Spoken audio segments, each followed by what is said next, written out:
It's time for Artist Direct on KDEC FM 100.5, your local connection to the music scene. Today's program is made possible by Holstrom Jewelers, Elm Street, Cresco.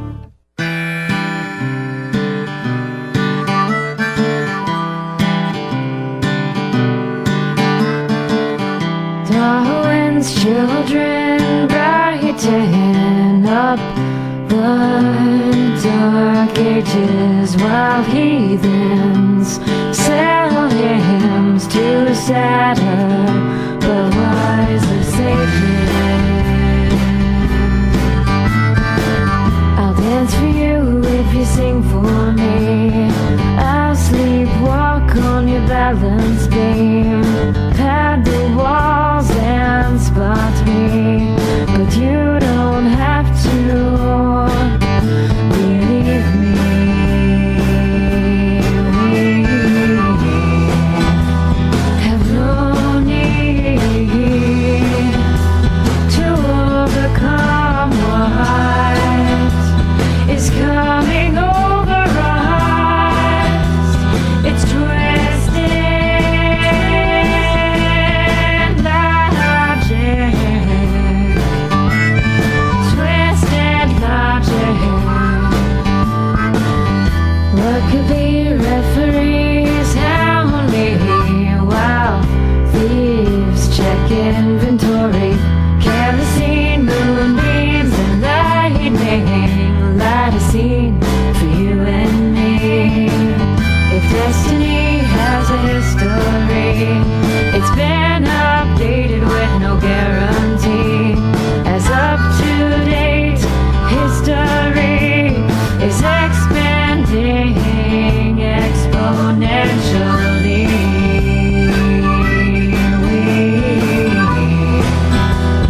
have no need to overcome what is coming over us. It's twisted logic.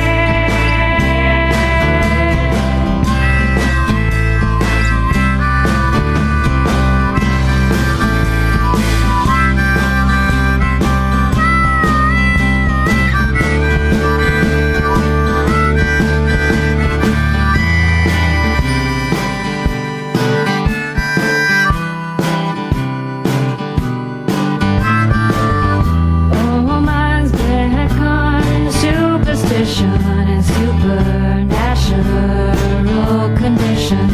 Was suspension in the fifth dimension ever mentioned in the job description? It takes 20 years to grow a spine.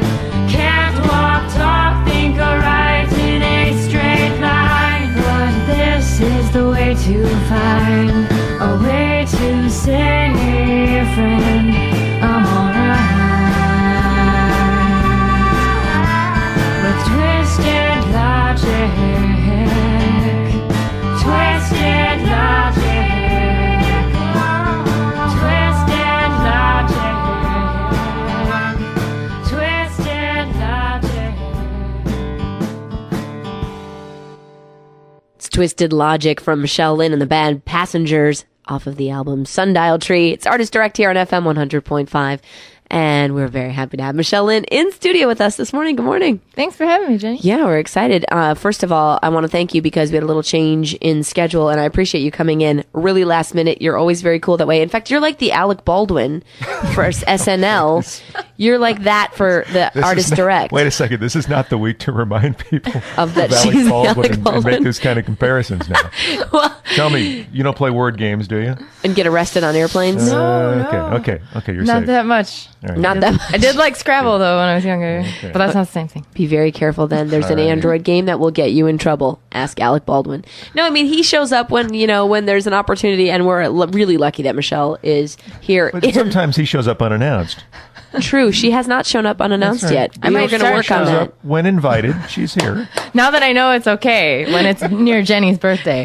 That's right. I'm sending out the call now. for All of these everyone treats else came who in wants for to you, bring by the treats. way. Yeah. They're all for you. Michelle Lynn, as most people know, is the host of Open Stage Night, which we support down at T-Bocks, usually the last Sunday of every month. Now, Michelle, things have been going really well with that. You've just done a phenomenal job, and if you can let me brag about you for a second, that is a hard job to do because you have to make people feel comfortable. You have to make sure that they're ready to go. You have to keep the timing of it going so that there's an entertainment value there for people that are watching, and yet you seem to do it pretty flawlessly. Did you find it was as easy as you thought it would be, or did you ever have any challenges when you jumped into that role? I'm always nervous when I start something, but I always believe that like you should just like go for it because it usually ends up not being as bad as like your mind would want to make it be. And once I realized that like I really enjoy like other people and meeting them and watching other musicians, it's like the night goes really fast. It's always amazing to me like how fast it actually goes. So. Well, I think that's one of the things is watching your enthusiasm for the other artists is really a pleasure. I mean, you seem to take a lot of joy out of letting other people get up on stage. Oh, I love to like just have music going on all the time around me. It doesn't matter what form that's it's cool. going on. So, do you still get an opportunity to try out some of your new stuff when you're there at Open Stage? Yeah, I play once in a while, but usually I look at it as being for other people of the area who come to play because I play a lot anyways, so I'm pretty easy to find playing around. So it's more about the other people that night for sure. Cool. And we should talk about it. There's an unusual Open Stage night. Or should I say special? Unusual makes it sound like it's weird. Well, it's not the last Saturday, not the last Sunday of the month. This month, it's the third Sunday of the month. And why are you hosting it this week rather than next? Well, we've got it December 18th this Sunday because Joe and Vicky are playing on December 25th. It's an annual thing that they do at T-Bocks. Big Christmas so that's night. Sunday night of Christmas is their night, and that'll be awesome. I'm pretty sure I'll be there. So yeah, we've got Kaya Chomi playing December 18th. Just a few days away, and she'll be doing an awesome job. I think it's been a few years since she did it, but she's a Decorah native, and it'll be a really full house that night. We had Kaya Chomi on Artist Direct when she first started writing music, so she was just playing. And she had this very gentle, soft, quiet sound, and it was lovely. And then I heard her at Open Stage again, probably within the last year. And I couldn't believe the power that was now coming out of her. She was really come along as an artist and in her ability to sort of open up and just let go in front of people. Have you been noticing that with her as she's been playing? Yeah. I mean, I just think that's amazing. When people play and get comfortable, and the only way to learn how to do it is to play more. And that's why there is something like Open Stage, because people get more comfortable and then you get to see like what a powerhouse they have inside. Yeah, it's awesome to watch. That's why I do like to watch people come back and when we again. talk it up. When we talk it up, we make a point to say that it's an appreciative, supportive audience. It's a safe environment in which to get in front of an audience and play your stuff. Yeah. Some folks have amazing talent, but getting in front of an audience is a bit of an issue. You couldn't. I've been up on stage with you once or twice with you, Jenny, and in front of 50 people at T-Box. Freaks me out. Okay? You mean to talk? Yes, just to talk. Yeah, just to talk. Because people are looking at me. Which is funny because that's what you do as a job. No one's looking at you now. People are looking at me, and you guys aren't scary because there's only a couple of you. But for some folks, when they get in front of a group of people, it kind of freaks them out. But that's an environment that you can overcome those fears. Yeah, we were talking about it the other day that it's like one of the most supportive environments that someone could probably start playing music in. That it's like. You're going to have people clapping, you're going to have people there that are for music, and you're going to have other musicians as well that are always very supportive people. So it's just a really good place to play for anybody. I will just say from a personal perspective, I wouldn't have been playing in front of people and doing the things that I'm doing now if it weren't for Open Stage Night, which was started, 4 or 5 years ago now. And we have to thank Amalia Votz for all of that. Yeah. But that was my first. I remember I was so nervous that I couldn't remember my chords. I mean, like the most stressful thing ever. So not because people were judging, but because I was so stressed. But then the minute you get up there and you sort of ease into it, it's amazing how comfortable people can make you feel. Yeah, we got to do a shout out for you too. You're the January featured artist. So let everyone know that Jenny is going to be the featured artist in January last Sunday. And Jenny, thank you for that, by the way. If you forget your chords, okay, and you got to start a song over, it's okay. It's okay. I've actually learned that that's just par for the course often now, and so I'm just not stressed about it. I just laugh. We're here with Michelle Lynn. It's Artist Direct here on FM 100.5, and Michelle, just a phenomenal talent to have in our area, not only for Open Stage Night, but also in your own right for, the way that you write, the way that you perform, the way that you sort of impress audiences everywhere. What have you been doing lately? I've been working a lot on recording. That's what I've been focused on. You're the recordingest singer that I know, right? You record all the time. I don't know when to quit. It's really weird. Don't stop. Talking about. You just keep going. It just keeps going. And every time, I add, another element in it. And that's, the way to just do it. Learn something one time, and then the next time, once you got that under your belt, you can throw another thing on top. So the stress level stays about the same, but the thing changes and gets bigger, and I'm learning a lot. So, yeah, that's what the last month's been about. And then I like to make winter that way. Winter is more when I don't travel as much and I sit around with little machines, and I'm having fun with the synth. That's been interesting. Yeah, what are you doing with it? It's the ones with the knobs, and it's an analog synth. And I've never really spent so much time sitting in one spot, making sounds. It's really quite bizarre. The cat comes over, and it's like an actual show for the cat. It stares at me. And then occasionally, if it doesn't like what's going on, just attacks my leg and runs off. So if anyone doesn't know what a synth is, a synth makes just really random noises that it's more technical music, techno even, a lot of stuff like that. It's not necessarily a 21st century instrument. Well, I mean, a lot of 80s music found a great use for the synth. Mm-hmm. And then really some really fun experimental music since then has found it. But so here's what I'm trying to picture. Michelle Lynn, singer-songwriter, guitar girl, cracking out the tunes, ripping up the guitar, and then on the synth. How is that working? I don't understand how that's going to fit together. It's piecing together. Well, it's an electric album that I'm doing with Adam and Matt. So already it's an electric album, and it's not ooh, little folk songs that you throw a weird space noise on. It's already in a space noise direction. So that's why it fits. It's already. Could that be a quote in there? It's already in a space noise direction. I need to have you write me some references, Jenny. It's already in a space noise direction. So when you say you're spending a lot of time recording, you're just kind of kicking back at your place or wherever you are. You're not formally in the studio recording. You're toying around with some ideas and putting them down. Yeah, I've really learned over the years that it's an affordable option for someone if they think they're going to be recording a lot or being a singer-songwriter as a career to acquire the equipment and learn how to run it, hopefully, eventually. And it's very doable if you're motivated in that direction. So I've slowly just tried to be it's good to get motivated in that direction if this is what I see myself doing for quite some time. So, yeah, I've been pulling out my hair, and then I've been having really good moments. It's a very up and down thing to do. So if we hear hear screaming on Winnebago Water Street, that whole area, we just know something went wrong with the recording process. Yes, the synth finally just drove me nuts and got to my brain. I don't know. Because literally a sitting of it's like any task where you have done it quite literally 100 times, and then you start to feel bad because your spouse is in the next room, and you're like, if I make them hear this again, they're gonna bust out. But I'm not trying to complain. Especially with you the just synth, hit me on a weird day. I did stay with the synth for about 5 hours yesterday, so it's still happening in my head. And that's a noise that's it's not quite like a nice strum on a guitar. That's 5 hours of that could make anyone wonky. Really. Exactly. Maybe 8 hours. Oh. The more you play with the synthesizer, the more pleasing sounds you can get out of it.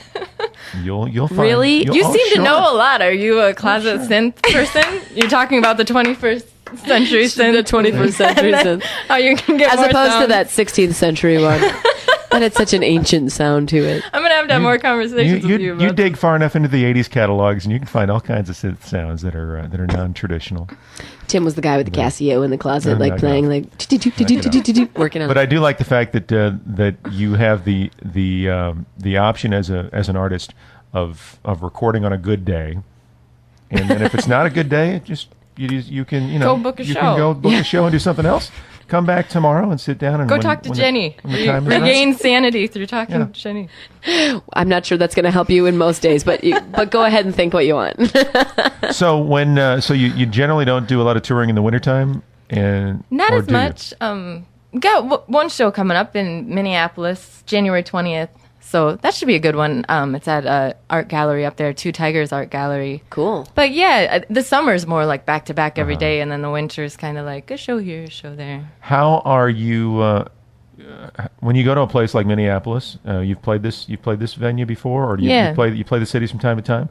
Have you developed some kind of a fan base up there when people find out Michelle Lynn's coming? Do you have a fan Stalkers? base? You have folks come back and say, "Hey, I've been waiting for a year to see you again." Well, I'm just really lucky. The people that I meet are really nice. So like the guy Tom who owns the gallery, like he's just really good at advertising, and it's right near the photo center where a lot of different events go on and stuff. So when he has me play, it's usually an event where people went to last time, and then they'll probably come for the event anyway, but if they knew they liked the music, then he is always hoping he gets more people that come back for the music too, specifically. So it works out pretty good. I'm really happy with traveling up there, and especially playing Two Tigers for sure. As we wrap up 2011, what's the place you've played this year that you most look forward to going back to? Oh, there's festivals that were just really good, like Boats and Bluegrass in Winona. That's a really good festival that I would advise just anybody to go to check out music. And I was there, and I saw so many people from Decorah too, like David Lester and Amalia. Yeah. Like, we should mention David was on that first track, which we didn't mention, and which he comes to open stage and just does brilliant, awesome stuff, like we were talking about on people's music. And he's a jam musician, and he just does awesome stuff. So yeah, I really like running into people when I go to festivals, and then like there's the Decorah spotting and stuff like What's that. the farthest place you've been away playing a show or a festival where there was a random Decorah connection? I was in Iowa City, and I was like coming back from playing the farmer's market, and I saw someone. So that was and I just rolled down my window, and I went, "Hey." I just went, "Hey, what are you doing here?" And then rolled up the window, the light turned green, and you go. The worst part about being in Decorah, though, is you see people downtown a lot, and you don't always know their name. So if you shouted out, "Hey," they might be like, "Oh, hi." We're here with Michelle Lynn on Artist Direct. And don't forget, we want to make sure people know Open Stage Night is this Sunday at T-Bocks. And I brought this up one other time, but I'm going to bring it up again before we go and hear another track. And that is, since tomorrow is the 17th, I know that it was almost exactly to the day, maybe a few hours later, because it was in the evening, right now, that I first met you, probably 4 or 5 years ago, when you were playing at that... I think that was 6 or 7 maybe 6 or 7. Ago. You were playing in the... How old am I? You were playing at the hotel in Prairie du Chien. Yeah, the Buckhorn. The Buckhorn. Because we were there celebrating my birthday in the little water park area, and all the kids were up in bed and had a babysitter, and the adults went down to the bar, and there you were. We actually had to move our table because we were sitting where the performer was performing. So we moved. I made you move. And here was this like lovely, young, beautiful, amazing person that came in. So it's been kind of fun to know you from then and to see how you've come from then. Just her and her guitar sitting there, and all these albums you've produced since, and the synth sounds, all the good times we've had here on Artist Direct. So it's kind of cool. I remember that too. Like I do remember. She was like, "Who's that obnoxious family back there? They're way too loud." No, I just remember like because I was just starting to do it, and I'd just go out all the time, and I'd just wander out like by myself, and I'd play wherever people told me to play, and I'd just show up, and like you just really remember the faces and the places of like the first things you do because you're just really like aware. Well, and it was your first shows. The Buckhorn, I think that night had our table and one other, so it was sort of hard not to miss us. And now I realize that like those shows were just really good prep because like if you can play in front of a small number of people, actually a large number of people is like no problem because they're all usually entertained with each other and you're part of the night and everything. But like when you have 4 or 5 people and you're just like watching you, let's get to know each other. Like, yeah, this is working out. Let's talk to the bartender who's really bored over there. Which I think we did. Everybody. That was a good night. Well, it's been cool knowing you all these years and getting to see how you're progressing. Love the new album, Sundial Tree, and looking forward to the new album when that finally comes out with all your 8 hours of synth sounds? Oh, we'll rack them up. I should have been keeping track from the beginning, like how many hours you spend with a synth. Oh goodness, it might warp your brain. It'll be cool to hear what you actually finally put down on tape out of all that experimentation. You know, on tape. Old school. Well, she said it's an analog synthesizer, so maybe she'll go and string up the tape on the reel-to-reel and put it down the old-fashioned way. You know, I hope to do that someday. I really You've got a reel-to-reel here, so just let us know. It's a totally different feeling when you when you record in analog. I love music that sounds that way too. Tim's getting all nostalgic now. We're gonna play another tune off of the Sundial Tree, and this is "Rotating Our Saviors," and explain the title of the song. It was based on this idea that like at any given point in life, I would do a lot of things and I would do them really extreme, because it'd be like the one thing that could be like the focus of the day or the focus of like, or just like the focus of, you know, your existence at that point. And then just realizing like, wow, it just changes every 5 years. Like this, you know, like when I was 18, it's like I wanted to be a marathon runner. And then like once I was done running, I was just like, I'm done. And then I just picked up the guitar and I was like, I think I'm going to play a guitar. And then I just did it a lot, you know? So it's kind of like this idea to just move with your passions, but to let yourself do that. And when you're not doing something that you enjoy anymore, then go do something else, you know? I love it. It's a perfect analogy, actually. Hope it's a long time for your next 5 years is up, Michelle. Yeah, music, I think I'll stick. It just might go from the guitar to the synth or something, you know? I see. And then the didgeridoo. There you go. All right, we'll see you Sunday night at T-Bocks hosting Open Stage Night. Michelle Lynn, and this is she's going to leave us with this track called "Rotating Our Saviors." Thank you guys so much for having me. Thank you. Here it is. It's Artist Direct on FM 100.5, brought to you by Holstrom Jewelers, Elm Street in downtown Cresco. Michelle Lynn.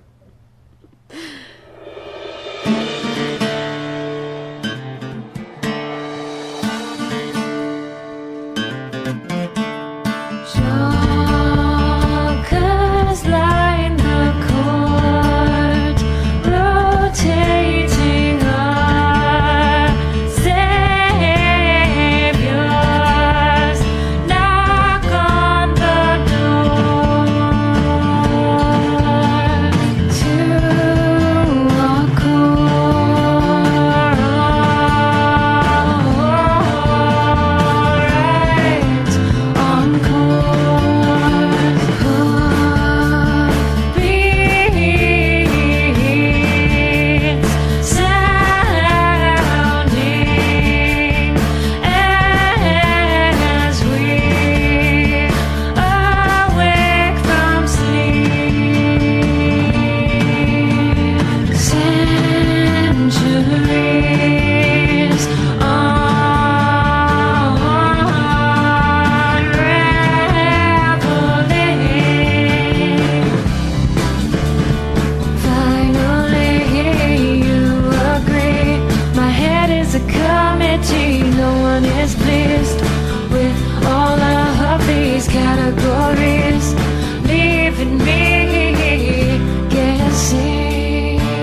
to Artist Direct, presented by Holstrom Jewelers, Elm Street, Cresco. Catch Artist Direct again next week, right here on FM 100.5 KDEC.